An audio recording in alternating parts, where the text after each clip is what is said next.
Just across the street from Kinnick Stadium is the University of Iowa Children's Hospital. It's a gorgeous state-of-the-art facility, but it's one that obviously houses some heart-wrenching stories.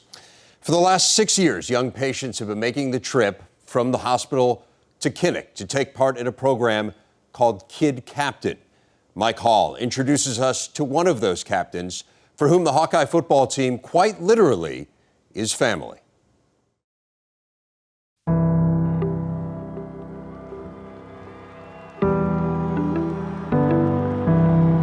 Kinnick Stadium, a mythical place for scores of children throughout the state of Iowa who fantasize of one day donning the traditional black and gold on autumn Saturdays.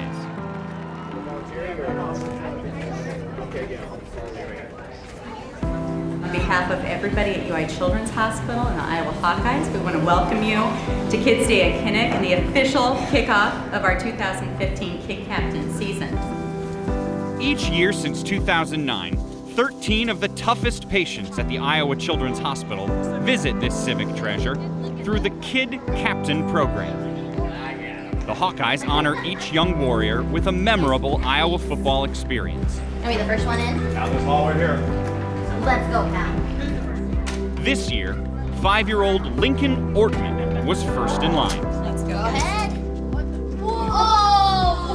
What the crap? When we told Lincoln that he was the kid captain, he's like, no way. Oh man, that is so cool. It's nice for him to get a treat. That's absolutely awesome, dude. How's it feel? Awesome. He has extra stuff to deal with and he takes it all in stride. He has overcome so much and never lets anything be his kryptonite. The program puts smiles on the faces of not only the pediatric patients, but also the Hawkeyes themselves. Especially freshman walk-on defensive back, Isaiah Cramey. For Isaiah, spending time with Lincoln is particularly special, as Lincoln is his nephew from a family that, until 4 years ago, Isaiah didn't even know existed. In 2009, Chris and Missy Ortman, Lincoln's parents, lost their 3.5-month-old daughter Clara to sudden infant death syndrome, or SIDS. Less than a year later, their son Lincoln was born and diagnosed with pelvis syndrome. Lincoln's condition has required him to endure numerous surgeries, countless needles, and hundreds of doctor's visits. You start to get worried that, is there something genetic going on? Do I have other brothers and sisters that should be checking their kids for this stuff? Chris Ortman was adopted at birth. And in August of 2011, he elected to open his adoption records to learn more about his genetic history. Within weeks, that decision led to a phone call with Clark Cramey, Chris's birth father. He said, I always kind of knew you were out there and hoped you'd find me. After that, he was very much like, I think of you just like I would any of my other kids. And that was kind of the point where he told me he had a daughter and then 3 more boys. One of those boys is Isaiah Cramey. Someone messaged me on Facebook saying that they were my brother and he's been wanting to reach out to us, and this is something that I had no clue about. And then one day my dad finally told me that he had a son 33 years ago. And then to meet him, it was amazing, and he's an awesome brother. The day that we actually got to go there was so cool to sit in the car and watch them hug for the first time.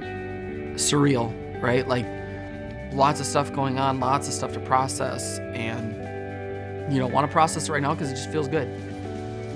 How you guys doing? Yeah. I'm really glad that I get to be where he's at college now, because it's a better chance to develop that relationship. The internet wasn't working. I was like, all right, whatever. Now I see Chris like every day.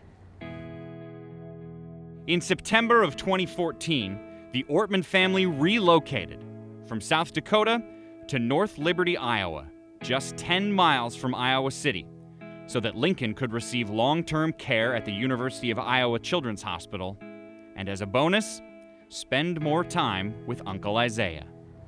To Lincoln, Isaiah's just this big, awesome dude that he gets to hang out with, and he really likes that. Isaiah, these are my new shoes. Here's my new shoes. Those are cool.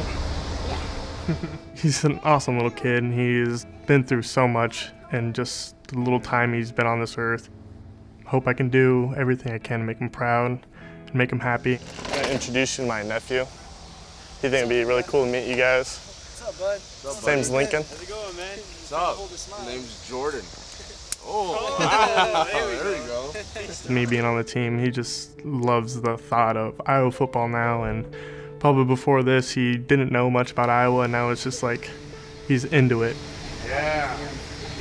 He keeps asking us when we're gonna get some season tickets, when are we gonna get to go to every game, and keep reminding him he's not quite old enough to go to every game. Age took a back seat on September 19th when Lincoln experienced a rite of passage, Let's walk this way. Yeah! attending his first Iowa football game in Kinnick Stadium Yeah! as a Hawkeye kid captain, no less. Oh my gosh, that's a lot of Hawkeyes. Yeah. I grew up, and I never cared at all about college football. I didn't know anyone that played. I didn't have any affiliation with any of the schools. I had no reason to be a fan.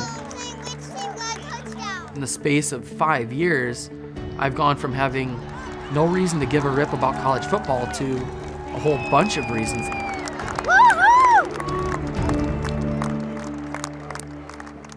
The story of each Hawkeyes kid captain is shared each week online and through social media. This week's kid captain is 6-year-old Sean Peck from Tipton, Iowa, who will help lead the Hawkeyes, he hopes, to a victory over Maryland later today.